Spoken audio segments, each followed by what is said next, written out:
మెదక్ జిల్లాలోని ప్రసిద్ధ పుణ్యక్షేత్రం ఏడుపాయల ఆదివారం భక్తజనంతో జనారణ్యమైంది.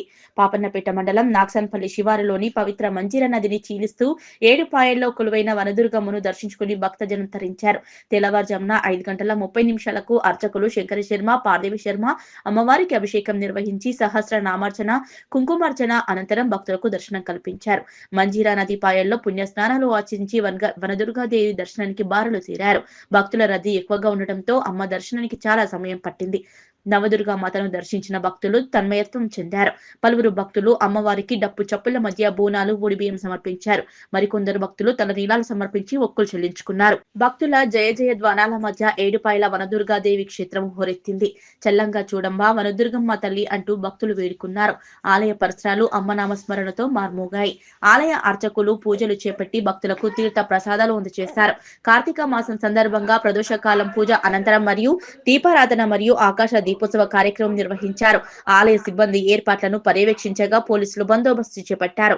ఈ కార్యక్రమంలో భక్తులు అధిక సంఖ్యలో పాల్గొన్నారు.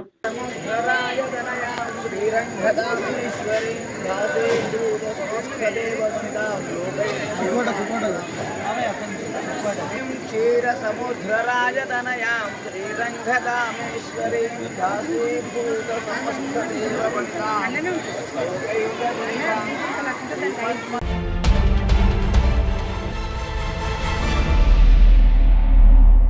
మేడ్చల్ కాంగ్రెస్ ప్రభుత్వం ఏర్పడిన ఏడాది కాలంలోనే రాష్ట్రం అభివృద్ధిలో దూసుకుపోతుందని మేడ్చల్ నియోజకవర్గ ఇన్ఛార్జ్ తోటకూర వజ్రేష్ యాదవ్ అన్నారు. సోమవారం కాంగ్రెస్ నాయకులతో కలిసి వజ్రేష్ యాదవ్ విలేకరుల సమావేశంలో ఏర్పాటు చేశారు. ఈ సందర్భంగా వజ్రేష్ యాదవ్ మాట్లాడుతూ మంగళవారం మేడ్చల్ జిల్లా వ్యవసాయ మార్కెట్ కమిటీ కార్యాలయం ప్రారంభోత్సవానికి వ్యవసాయ శాఖ మంత్రి తుమ్మల నాగేశ్వరరావు, ఐటీ శాఖ మంత్రి దుద్దిల్ల శ్రీధర్ బాబు, ఎమ్మెల్సీ మహేందర్ రెడ్డిలు విచ్చేస్తున్నారని తెలిపారు. ఈ కార్యక్రమాన్ని నాయకులు, కార్యకర్తలు అధిక సంఖ్యలో పాల్గొని విజయవంతం చేయాలని పిలుపునిచ్చారు. కాంగ్రెస్ ప్రభుత్వం అమలు చేస్తున్న సంక్షేమ పథకాల పట్ల ప్రజల నుండి వస్తున్న ఆదరణను చూసి ఓర్వలేక బీఆర్ఎస్, బీజేపీ నాయకులు ప్రభుత్వంపై తప్పుడు ఆరోపణలు చేస్తున్నారని అన్నారు. బీఆర్ఎస్ పార్టీ 10 సంవత్సరాలు అధికారంలో ఉండి అభివృద్ధిని మరిచిందని విమర్శించారు. శంకుస్థాపనకు పరిమితమైన కార్యాలయాలను కాంగ్రెస్ ప్రభుత్వం ఏర్పాటు తర్వాత అభివృద్ధి పనులు పూర్తి చేసిందన్నారు. ఈ కార్యక్రమంలో market committee chairman Bommalapalli Narasimhulu Yadav, డైరెక్టర్లు శంకర్, రేగురాజు, గుండ్లపోచంపల్లి మున్సిపాలిటీ కాంగ్రెస్ పార్టీ అధ్యక్షుడు సాయిపేట శ్రీనివాస్ యాదవ్, రాజశేఖర్ రెడ్డి, సంతోష్లతో పాటు తదితరులు పాల్గొన్నారు. ముఖ్యమంత్రి గారు వెళ్తా ఉన్నారు. మరి ఇందులో భాగంగానే మార్కెట్ కమిటీలు, టెంపుల్ కమిటీలు వేసుకొని ప్రజలకు సేవ చేయాలన్న సేవా భాగంతో వెళ్తున్నటువంటి ముఖ్యమంత్రి గారిని పక్కనే మనం చూస్తూ ఉన్నాం. ఐటీ క్యాడర్ బిల్డింగ్ కూడా గౌరవ ముఖ్యమంత్రి గారు ప్రమాణ స్వీకారం చేసి వచ్చి ఇనాగ్రేషన్ చేసినాక స్టార్ట్ అయింది. దానితో పాటు ఇక్కడ ఎన్నో సమస్యలు మేడ్చల్ నియోజకవర్గంలోనే కాకుండా మేడ్చల్ జిల్లాలో ఉన్నటువంటి సమగ్ర సర్వే, అదేవిధంగా మరి ఆర్టీసీ బస్సు, ఉచిత ఆర్టీసీ బస్సు, పేదలకు ఏదైతే 100 యూనిట్ల లోపల వచ్చినటువంటి వాళ్ళందరికీ కూడా ఉచిత విద్యుత్, ఇంద్రమ్మ కమిటీలు వేసుకొని ముఖ్యమంత్రి గారి ఆదేశాల మేరకు రాష్ట్రంలోనే బ్రహ్మాండమైన పరిపాలన జరుగుతూ ఉంది. దీన్ని ఓర్వలేక 10 సంవత్సరాలు అధికారంలో ఉన్నటువంటి టీఆర్ఎస్ పార్టీ ఏమీ చేయలేక మనం ఇంతకుముందే చూస్తూ ఉన్నాం. ఇక్కడ ఒక అవినీతి మంత్రి ఉండేవాడు. ఆ మంత్రి ఈ ప్రాంతానికి ఎన్ని రోజులు అయ్యిందో మార్కెట్ కమిటీ బిల్డింగ్ కోసం పూజ చేసి మనమందరం ఒకసారి చూడాలి. దానితో పాటు ఐటీ బిల్డింగ్ కూడా ఇనాగ్రేషన్ చేసి స్టోనింగ్ ఫౌండేషన్ వేసేసి పత్తా లేకుండా దిక్తా లేకుండా పోయిండ్రు. దానితో పాటు ఈ నియోజకవర్గంలో, మేడ్చల్ నియోజకవర్గంలో గట్కేసర్ నుంచి గట్కేసర్, పోచారం, నాగారం, దమ్మాయిగూడ, జోహర్ నగర్ 5 మున్సిపాలిటీలు కలిపి 100 ఫీట్ల రోడ్డుతోని 417 కోట్లతోని రోడ్లు వేసుకుంటూ ఉన్నాం. దానితో పాటు ఏదైతే ఒక నియోజకవర్గానికి ఒక ఇంటిగ్రేషన్ స్కూల్ ఇవ్వాలనే ఆలోచనతోని ఇంటిగ్రేషన్ స్కూలు 20 ఎకరాల స్థలంలో ప్రభుత్వం స్థలం కేటాయించి బిల్డింగ్ కూడా స్టార్ట్ చేస్తూ ఉంది. అట్లా చెప్పుకుంటూ పోతే ఈ 10 నెలల పరిపాలనలో గౌరవ ముఖ్యమంత్రి గారు చేసిన ఏవైతే కార్యక్రమాలు ఉన్నాయో ఆ ముఖ్యమంత్రి గారు చేసేటువంటి కార్యక్రమాలను ఓర్వలేక అక్కడ బీజేపీ వాళ్ళు, ఇక్కడ కాంగ్రెస్ వాళ్ళు, టీఆర్ఎస్ వాళ్ళు ఇద్దరు కూడా ముఖం చెల్లక చెప్తా ఉంటారు వాళ్ళు చాలా మేము చేసినామని.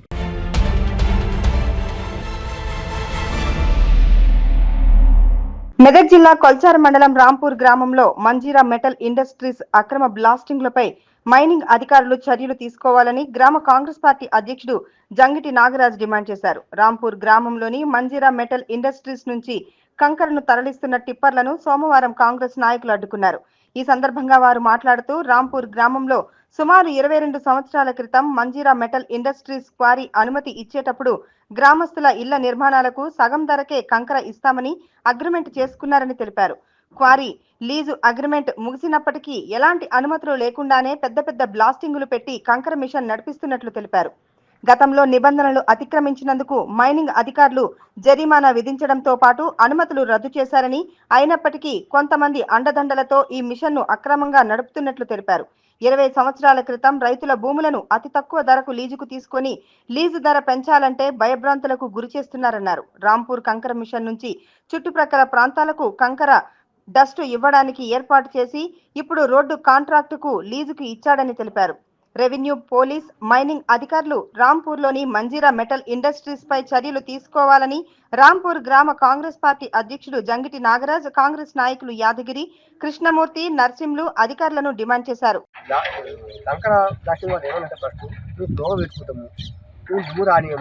నీళ్ళు పోస్తాము, దానికి దూరం రాదు దుమ్ము అని ఫస్ట్ స్టార్టింగ్ అన్న కూడా దుమ్ము 2 కిలోమీటర్ల దూరం పోతుంది. మళ్ళీ ఫస్ట్ స్టార్టింగ్ ఉడక బోర్డు ఇచ్చే వాళ్ళకు ఉడక పీకిచ్చారు, చేసారు. ఇప్పుడు మేము మాకు బోర్డు సంబంధం లేదు, ఏది సంబంధం లేదు. మళ్ళీ కౌలుదారులు కూడా 25,000 రూపాయలు ఇస్తామన్నారు. ఇప్పుడు డిమాండ్ ఏమిటంటే ఇప్పుడు ఏటలకు మమ్మల్ని రాకుండా రిస్క్ ఇచ్చింది కదా, మాకు ఇప్పుడు ఎకరాకు 35,000 రూపాయలు ఇవ్వాలని, మరియు రాంపురం ఉన్న గ్రామ రైతులకు సగం రేటు కంకరకు ఇస్తామని అప్పుడే ఖాయం రాసుకున్నాము. అది కూడా పసిపేరు గారికి రాసుకున్నాము. తిరుపతిరావు కూడా ఉన్నాడు. ఇప్పుడు తిరుపతిరావు మనం ఏమన్నంటే సరే 2 నెలలు ఆగమన్నాడు. 2 నెలలు ఆగింది. ఆయన కూడా ఈరోజు వచ్చినాము. బోర్ బ్లాస్టింగ్ మరీ ఘోరంగా లేపుతారు. ఇక్కడ అష్టంకి ఇట్లా భయపడుతారు. ఇక్కడ అంత ఘోరంగా లేపుతారు బ్లాస్టింగ్. ఏదో అప్పుడు మామూలుగా అంటే సరే అని ఒప్పుకున్నాం 3 గ్రామస్తులంతా. ఇప్పుడు మరీ అది bore blasting 24 hours bore blasting ఉందని చెప్తున్నారు. రోజుకు ఒకసారి చేస్తుంది. క్రషర్ మిషన్ మంజీరా ఇండస్ట్రియల్ వారు యజమానం వాళ్ళు స్టార్టింగ్ పెట్టేటప్పుడు గ్రామస్తులకు ఒకటే తీర్మానం ఇచ్చారు. అది ఏమిటంటే సగం రేటుకే కంకర ఇవ్వడము, ఇళ్లకు డస్ట్ ఇవ్వడము, అలాగే ఊర్లో ఏదైనా అవసరాలకు పంచాయతీ పరిధిలోని అవసరాలకు ఫ్రీగా ఇవ్వడము ఒప్పందం చేసుకున్నారు. ఆయన ఇప్పుడు మొన్నటి నుండి మేము అడిగితే మేము మా చేతిలో లేదు, మేము ప్రైవేట్ వాళ్ళకి అమ్ముకున్నాము అని చెప్పేసి చెప్తున్నారు. సరైన సమాధానం లేదు యజమానం దగ్గర. ఏమనంటే ఎవరు చెప్తారో చెప్పుకోండి అని చెప్పేసి వాళ్ళు చెప్తున్నారు. అదొకటి. మళ్ళీ వాళ్ళు బయట పోసుకొని అమ్ముకోవడం జరుగుతున్నది. ఇది ఎంతవరకు సమంజసమని అడుగుతున్నాం. మేము యజమానానికి మేము ప్రశ్నిస్తున్నాము.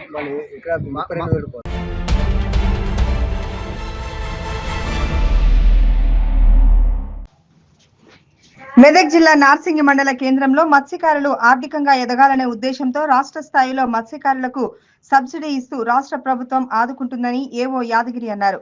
సోమవారం నార్సింగి మండల పరిధిలోని కసాన్పల్లి చెరువులో నార్సింగి మత్స్యశాఖ సభ్యుల ఆధ్వర్యంలో చేప పిల్లలు విడుదల కార్యక్రమాన్ని ఏర్పాటు చేశారు.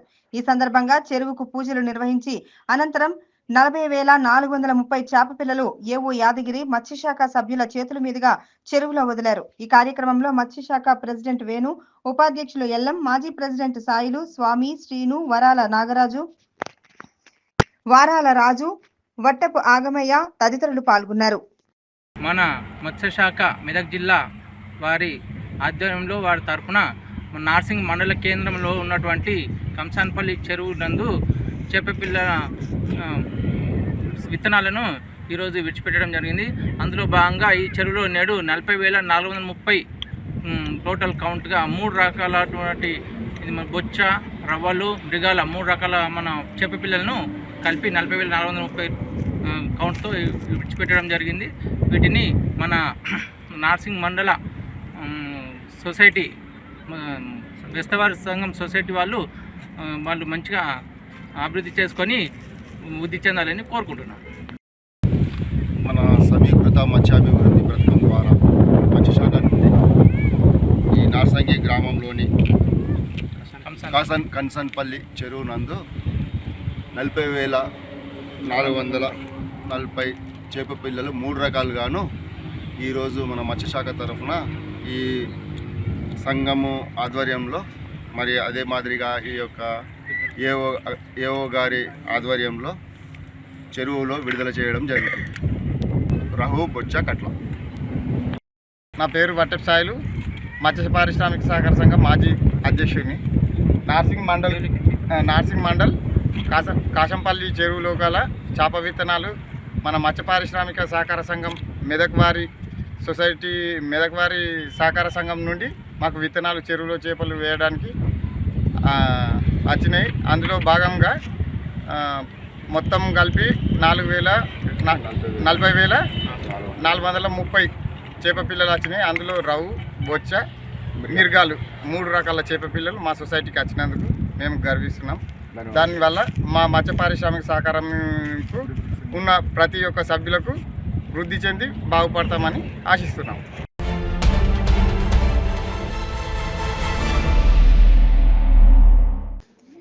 నిజాంపేట మండల కేంద్రంలో శ్రీ మైసమ్మ తల్లి ఆలయ నిర్మాణం, అమ్మవారి విగ్రహ ప్రతిష్ట కార్యక్రమం ఘనంగా అంగరంగ వైభవంగా నిర్వహించారు. ఈ సందర్భంగా పురోహితులు రమణాచార్యులు మాట్లాడుతూ రైతులు దాతల సహకారంతో మైసమ్మ తల్లి ఆలయ నిర్మాణం, విగ్రహ ప్రతిష్ట కార్యక్రమాన్ని అంగరంగ వైభవంగా నిర్వహించుకోవడం జరిగిందని, ఉదయం గణపతి హోమం, పుణ్యహావచనం, చండీ హోమం కార్యక్రమాలు చేపట్టామని, ఆ అమ్మవారి కృపతో గ్రామ ప్రజలు సుభిక్షంగా ఉండాలని, పాడి పంటలు పండాలని అమ్మవారిని వేడుకున్నామన్నారు. అనంతరం అన్నప్రసాద దాత గందె లింగమూర్తి ఆధ్వర్యంలో అన్నదాన కార్యక్రమాన్ని చేపట్టారు. ఈ కార్యక్రమంలో పురోహితులు శ్రీకాంతాచార్యులు, శ్రీధరాచార్యులు, రైతులు తాడెం మల్లేశం, రాజిరెడ్డి, తిరుపతి రెడ్డి, తాడెం శ్రీశైలం, మావురం రాజు, తాడెం శ్రీకాంత్, శ్రీశైలం నాగరాజు, చెల్మేటి శివప్రసాద్ తదితరులు పాల్గొన్నారు. శ్రీ మైసమ్మ తల్లి ఆలయ నిర్మాణం మరియు ఈరోజు అమ్మవారి ప్రతిష్టాపన కార్యక్రమం మన నిజాంపేట గ్రామంలో జడ్చల్ తండా వెళ్ళే రూట్లో మరి మల్లుకుంట మైసమ్మ తల్లి దేవతా విగ్రహ ప్రతిష్టాపనను అంగరంగ వైభవంగా నిర్వర్తించడం జరిగింది. మరి దాతల సహకారంతో మరి ఎంతో వైభవపేతంగా ఈ యొక్క అమ్మవారి ప్రతిష్టాపన కార్యక్రమాన్ని ఘనంగా నిర్వహించడం జరిగింది. దాతలందరూ కూడా సకాలంలో సహకరించి మరి అమ్మవారి విగ్రహాన్ని, అమ్మవారి నిర్మాణాన్ని, గుడి నిర్మాణాన్ని కూడా మరి తమ వంతు సాయంగా చాలా వెన్నుదన్నుగా ఉండి మరి అమ్మవారి నిర్మాణానికి ప్రతిష్టాపన కూడా మరి వారంతా సహకారం అందించి దాతలకు కూడా ఈ సందర్భంగా కృతజ్ఞత తెలుపుతూ మరి ఈరోజు మరి నిన్న సాయంత్రం 4 గంటలకు గణపతి పూజ, పుణ్యావచనం, అంకురార్పణతో, హోమంతో కూడుకున్న పూజతో పాటు మరి ఈరోజు కూడా మరి అమ్మవారికి ప్రతిష్టాపనంగా మరి అమ్మవారి యొక్క మూలమంత్ర అవనామం జరుగుతున్న చండీ హోమం చేయడం జరిగింది. మరియు అమ్మవారి యొక్క కృపా కటాక్షాలు మన గ్రామం పైన, మన ప్రజలపైన, పాడి పంటలన్నీ కూడా చల్లంగా ఉండాలని చెప్పి ఆకాంక్షిస్తూ మరి అమ్మవారి విగ్రహ ప్రతిష్టాపన చేయడం జరిగింది. కావున భక్తులందరూ కూడా అధిక సంఖ్యలో విచ్చేసి ఈ యొక్క కార్యక్రమంలో అన్నదాన కార్యక్రమం కూడా చేపట్టినారు. కావున అందరూ కూడా వచ్చి ఈ యొక్క అన్నదాన కార్యక్రమంలో పాల్పంచుకొని అన్నప్రసాదం స్వీకరించి మరి అమ్మవారికి ఒక పాత్రలు కావాల్సిందిగా మనవి చేస్తున్నాము. మరి అమ్మవారు ఎల్లవేళ పాడి పంటలు మరి ఆయురారోగ్యాలు, ఐశ్వర్యాలు కలగజేయాలని చెప్పి ఆకాంక్షిస్తూ జై మైసమ్మ తల్లి. జై మైసమ్మ.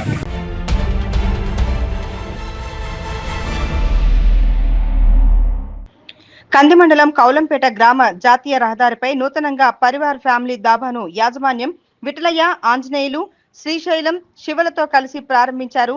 టీజీఐఏసీ చైర్మన్ నిర్మలా జగ్గారెడ్డి ప్రారంభోత్సవ కార్యక్రమంలో టీపీసీసీ కార్యదర్శి జూలకంటి ఆంజనేయులు, యూత్ కాంగ్రెస్ కార్యదర్శి కూనా సంతోష్ మరియు ఇతర ప్రజా ప్రతినిధులు, నాయకులు, స్థానిక కౌలంపేట గ్రామ పెద్దలు, గ్రామస్తులు, శ్రేయోభిలాషులు పాల్గొన్నారు.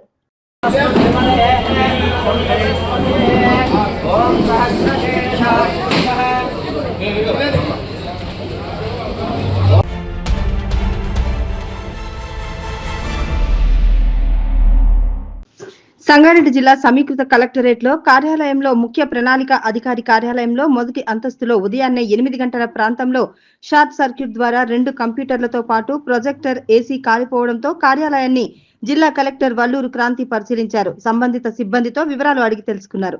విద్యుత్ అంతరాయం లేకుండా చూడాలని ఏవో పరమేశ్వర్ ని ఆదేశించారు. వారితో పాటు సంబంధిత అధికారులకు పూర్తి స్థాయిలో వివరణ ఇవ్వాల్సిందిగా కోరారు.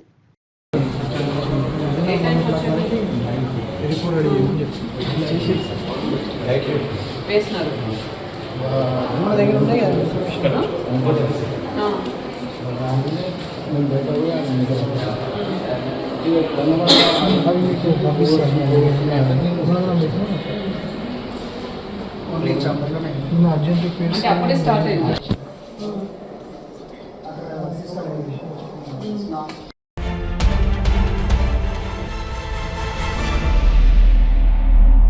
సుప్రీంకోర్టు ఆదేశాల మేరకు ముఖ్యమంత్రి రేవంత్ రెడ్డి ఎస్సీ వర్గీకరణ చేపట్టి మాదిగ కులస్తులకు న్యాయం చేయాలని ఎంఆర్పీఎస్ నాయకులు డిమాండ్ చేశారు. మెదక్ జిల్లా వెల్దుర్తి మండల కేంద్రంలో సోమవారం మండల అధ్యక్షులు సురువు మహిపాల్ ఆధ్వర్యంలో ఎంఆర్పీఎస్ నాయకులు మీడియా సమావేశం నిర్వహించారు. మాల కులస్తులు రాజకీయంగా ఎదిగినందున ఎస్సీ వర్గీకరణ అడ్డుకుంటున్నారని ఆరోపించారు. రాష్ట్రంలో బట్టి విక్రమార్క, దేశంలో కర్కే మాల కులస్తుడు కావడం వల్ల ఎస్సీ వర్గీకరణ అడ్డుకుంటున్నారని ఆరోపించారు. మొట్టమొదటిగా రిజర్వేషన్ అమలు చేస్తామన్న ముఖ్యమంత్రి రేవంత్ రెడ్డి నేటికి దాని మాట ఎత్తడం లేదని మండిపడ్డారు. ఇప్పటికైనా కాంగ్రెస్ ప్రభుత్వం ఎస్సీ రిజర్వేషన్ అమలు చేసి దామాషా ప్రకారం రిజర్వేషన్లు అమలు చేయాలని డిమాండ్ చేశారు. ఈ కార్యక్రమంలో ఎంఆర్పీఎస్ మెదక్ జిల్లా నాయకులు ఆకుడ శెట్టిపల్లి యాదగిరి, కొమ్మ షేకులు, మండల నాయకులు బాలకృష్ణ, మండల అధ్యక్షుడు సుదువు మహిపాల్ మాదిగ, ఉపాధ్యక్షులు ఎంకమల్ల రమేష్ మాదిగ, సాల్లా ప్రదీప్ మాదిగ, డేలు నాగరాజు మాదిగ, కార్యదర్శి సోగొల్లి ప్రశాంత్ మాదిగ, ప్రతిభ కరధ్వరి గడ్డమీది ఎల్లం, మరగ బెబ్బగాని సుధాకర్ మాదిగ, కోశాదవారి గుండెని ప్రవీణ్ మాదిగ, గడ్డమీది శంకర్ మాదిగ, కార్యవర్గం సభ్యులు సూర్యు గంగులు, సంజీవులు మాదిగ, దాసు మాదిగ, సోగల్లి బాలు మాదిగ, సోగల్లి భిక్షపతి మాదిగ తదితరులు పాల్గొన్నారు. ఎంఆర్పిఎస్ మాదిగ ఉపకులాలు మందకృష్ణ మాదిగ చేపట్టినటువంటి ఎంఆర్పిఎస్ 30 ఏళ్ల సుదీర్ఘమైన పోరాటంలో ఇలా సుప్రీంకోర్టు తీర్పిచ్చి ఇది ఉపకులాలకు 59 ఉపకులాలకు 15% రిజర్వేషన్లు పంచవలసిందని చెప్పేసి రాష్ట్ర ప్రభుత్వానికి కోర్టు తీర్పిచ్చింది. కాబట్టి ఆయన ముఖ్యమంత్రి ఇప్పుడు ఉన్నటువంటి రేవంత్ రెడ్డి అన్ని రాష్ట్రాల కంటే ముందు నేనే చేస్తానని చెప్పి ఒప్పుకున్నాడు. ఇలా మాట తప్పిడు. ఆయన అడ్డుకునేటటువంటి ఉప ముఖ్యమంత్రి మన బట్టి విక్రమార్క కానీ, కేంద్రంలో ఉన్నటువంటి ఖర్గే కానీ, వీళ్ళందరూ మాల కులానికి సంబంధించినటువంటి నాయకులు హై లెవెల్ ఉన్నారు. కాబట్టి ఇలా వాళ్ళు అడ్డుకుంటారు. కాబట్టి ఆయన కూడా వెనకడిగేస్తుండు. ఆ వెనకడిగేస్తుండు కరెక్ట్ కాదు. ఇలా ఖచ్చితంగా దాన్ని ముందడిగేసి దాన్ని అమలు చేయాలని మేము ముఖ్యమంత్రి కోరుతున్నాం. 15% రిజర్వేషన్లు ఇప్పుడు ఈ 70 ఏళ్ల సుదీర్ఘమైన కాలంలో మొత్తం అనుభవించిందంతా మాల కులానికి సంబంధించిన వాళ్ళే. ఈ సింధు, మాస్టి, దక్కలి, రెల్లి వీళ్ళందరూ ఉన్నారు. కాబట్టి వాళ్ళు ఏళ్ళ పైన వాళ్ళే నిగమన అయిపోయారు. కాబట్టి ఇలా వాళ్ళు చదువుకున్న పిల్లలు ఉన్నారు. వాళ్ళు కూడా ఉద్యోగాలు కావాలంటే వీళ్ళతో డబ్బులు లేవు. వాళ్ళ డబ్బులు ఉన్నాయి కదా, డబ్బులు పోసుకొని వాళ్ళు ఉద్యోగాలు వచ్చిన ఫలాలు వాళ్ళు అందుకుంటారు. ఓలయాలం పంచుకుంటే ఓలకు రిజర్వేషన్ల జనాభా దమాష ప్రకారం వాళ్ళకి వస్తే వాళ్ళు ఇలా ఉద్యోగాలు ఎత్తారు. కాబట్టి వీళ్ళు నష్టపోతున్న ఎక్కడికి వెళ్ళి మేమే తింటాం, ఇంకా కూడా తింటామని పెత్తనం చేసినప్పుడు మేమే తింటామని చెప్పేసి వాళ్ళు అడ్డుపడుతున్నారు. ఇది కరెక్ట్ కాదు. ఇలా అన్ని పార్టీలు, అన్ని స్వచ్ఛంద సంస్థలు మొత్తం మీద ఇది చేయవలసిందే, ఇది అన్యాయాలు జరుగుతున్నాయని చెప్పేసి ఒప్పుకొని వాళ్ళు మద్దతు ఇస్తున్నారు. ఇప్పుడు మాల కులాస్తులు వాళ్ళు తినమరిగిరు కాబట్టి, ఎదిగిరు కాబట్టి వాళ్ళు అద్దంటున్నారు. ఇప్పుడు పెరటి గ్రౌండ్లో మీటింగ్ పెడితే అడ్డుకుంటామంటారు. వాళ్ళ గుణపాఠం చెప్పగా తప్పది. ఖచ్చితంగా మందకృష్ణ నాయకత్వంలో మేము పనిచేస్తాం, ఏదానికైనా సిద్ధంగా ఉంటామని చెప్పేసి ఇది సభాముఖంగా తెలియజేస్తున్నాం. ఎస్సీల ఏబిసిడి వర్గీకరణ విషయంలో సుప్రీంకోర్టు ఇచ్చిన తీర్పును అంగీకరిస్తూ గౌరవ రాష్ట్ర ముఖ్యమంత్రి వర్యులు రేవంత్ రెడ్డి నిండు శాసనసభలో 29 రాష్ట్రాలలో మా ప్రభుత్వమే ముందు వర్గీకరణ అమలు చేస్తామని చెప్పి నిండు శాసనసభలో మాట్లాడడం జరిగింది. అట్టి విషయంలో మేము రేవంత్ రెడ్డి ప్రభుత్వాన్ని, రేవంత్ రెడ్డి గవర్నమెంట్ను ఎందుకు నమ్మినామంటే ఎంఆర్పీఎస్ ఉద్యమం నడిచినప్పుడు మాకు అండగా ఉన్నవారు. ఎంఆర్పిఎస్ ఉద్యమం నడుస్తున్నప్పుడు ప్రతిపక్షంలో ఉన్నప్పుడు మాకు సపోర్ట్ చేసిన వ్యక్తి కాబట్టి రేవంత్ రెడ్డి ఒక గౌరవ ముఖ్యమంత్రి మాట ఇచ్చింది కాబట్టి ఖచ్చితంగా అమలు చేస్తారని చెప్పి మేము నమ్మి 2 నెలలు ఓపిక పట్టినందుకు మా గొంతు కోసిండు. నమ్మించి గొంతు కోసిన ఏకైక వ్యక్తి గౌరవ ముఖ్యమంత్రి అని చెప్పి గుర్తు చేస్తున్నాం. అయ్యా ముఖ్యమంత్రి, మీరు ఇచ్చిన మాట ప్రకారం మీరు ఇచ్చిన మాటకే కట్టుబడి ఉండి వరీకరణ అమలు చేసే విధంగా మీరు ముందుకు పోవాలని చెప్పి గుర్తు చేస్తున్నాం. కొంతమంది స్వార్థపరులు డబ్బు బలంతో, అధికార బలంతో, రాజకీయ బలంతో మీరు భయపడిస్తే వాళ్ళకు భయపడితే మీకు రేపు పుట్టగతులు ఉండకుండా పోతాయని చెప్పి గుర్తు చేస్తున్నాం. ఏబిసిడి వరీకరణ న్యాయమైన పోరాటం, దాన్ని ముఖ్యమంత్రిగా నువ్వు ఒక హోదాలో ఉండి మాట్లాడినావు కాబట్టి దాన్ని ఇప్పుడు ప్రత్యేకంగా అమలు చేయమని చెప్తున్నాం. మాల సామాజిక వర్గం సంబంధించిన నాయకులు తిరమరిగిన వాళ్ళు కాబట్టి ఏబిసిడి వరీకరణ అయితే మీకు వచ్చే నష్టం ఏందో బహిరంగంగా చెప్పాలని గుర్తు చేస్తున్నాం. ఒక ప్రజాప్రతినిధులై ఉండి మేము పక్కా వారి వరీకరణ అడ్డుకుంటామని అనడము మీకు ఎంతవరకు మంచి సమంజసమో అది మీకు సిగ్గుచేట అనిపిస్తలే అని చెప్పి గుర్తు చేస్తున్నాం. అందులో భాగంగానే ఉమ్మడి మెదక్ జిల్లా మరి తెలంగాణ రాష్ట్రం 2 తెలుగు రాష్ట్రాలలో మరి వరీకరణ విషయంలో మరో ఉద్యమానికి గౌరవ మందకృష్ణ మాదిగ గారి ఆదేశాల మేరకు మరో ఉద్యమం పోరాటం చేయడం జరుగుతుంది కాబట్టి మెదక్ జిల్లా వెల్దుర్తి మండలంలో నూతన మండల కమిటీ నిర్మాణం చేస్తున్నాం కాబట్టి ఈ కమిటీలు అన్ని కమిటీలు వేస్తూ మా మాదిగల సత్తా ఏందో మీరు మాలల బలం చూపించినప్పుడు మా మాదిగల సత్తా ఏందో మేము చూపించడానికి సిద్ధంగా ఉన్నామని చెప్పి గుర్తు చేస్తున్నాం. అయ్యా ముఖ్యమంత్రి గారు, షాట్ల తవుడు పోసి కుక్కల కొట్లాడబెట్టినట్టు ప్రవర్తన మానుకోను. ఫస్ట్ సుప్రీంకోర్టు ఇచ్చిన తీర్పును ఎట్లయితే కట్టుబడి ఉన్నావో దాని ప్రకారమే ఎవరు అడ్డం వచ్చినా సుప్రీంకోర్టు తీర్పును ధిక్కరిస్తే వారిపై చట్టపరమైన చర్యలు ఏముంటాయో రాష్ట్ర ప్రభుత్వం తీసుకొని మరి వరీకరణ అమలు చేయాలని చెప్పి గుర్తు చేస్తూ మరోసారి విజ్ఞప్తి చేస్తున్నాం. ప్రజావాణి కార్యక్రమానికి ప్రాధాన్యతనిస్తూ ఫిర్యాదులను సత్వరమే పరిష్కరించాలని జిల్లా కలెక్టర్ వల్లూరు క్రాంతి, అదనపు కలెక్టర్ చంద్రశేఖర్ అధికారులను ఆదేశించారు. జిల్లా కలెక్టరేట్ కార్యాలయాల సముదాయ సమావేశ మందిరంలో సోమవారం నిర్వహించిన ప్రజావాణి కార్యక్రమానికి వివిధ ఫిర్యాదులు అందాయి. జిల్లాలోని వివిధ ప్రాంతాల నుండి వచ్చిన ఫిర్యాదుదారులు తమ సమస్యలను అదనపు కలెక్టర్ చంద్రశేఖర్ తో పాటుగా డిఆర్ఓలకు విన్నవిస్తూ అర్జీలు సమర్పించారు. కాగా అర్జీలను పెండింగ్ లో పెట్టకుండా ఎప్పటికప్పుడు పరిశీలన జరుపుతూ సమస్యలను సత్వరమే పరిష్కరించాలని అదనపు కలెక్టర్ అధికారులను ఆదేశించారు. అదేవిధంగా చౌటకూరు మండల సముదాయ భవనం నిర్మించాలని, చౌటకూరు మండలం ఏర్పడి 6 సంవత్సరాలు గడుస్తున్నప్పటికీ మండల కేంద్రంలో ప్రభుత్వ మండల సముదాయ భవన నిర్మాణం జరగలేదని, ఈ విషయమై భవనం ఏర్పాటు చేయాలని క్రాంతి వల్లూరుకు వినతిపత్రం అందజేశారు. ప్రజా విజ్ఞప్తుల దినంలో భాగంగా సంగారెడ్డి జిల్లా కలెక్టరేట్ లో జిల్లా అధికారులు జిల్లా నలుమూలల నుండి వచ్చిన ప్రజల నుండి విజ్ఞప్తులను స్వీకరించారు. ఈ కార్యక్రమంలో భాగంగా చౌటకూరు గ్రామ ప్రజలు తమ గ్రామంలో ఎంఆర్ఓ, ఎంఈఓ, ఎంపీడీఓ తదితర మండల సముదాయ భవన కార్యాలయం విజ్ఞప్తి చేశారు. వినతిపత్రం అందజేసిన వారిలో రామ్రెడ్డి, ప్రభుకుమార్ గౌడ్, శ్రీనివాస్, అభి, విష్ణు, భూపాల్ తదితరులు ఉన్నారు. ఈ కార్యక్రమంలో వివిధ శాఖల జిల్లా అధికారులు పాల్గొన్నారు.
Gracias.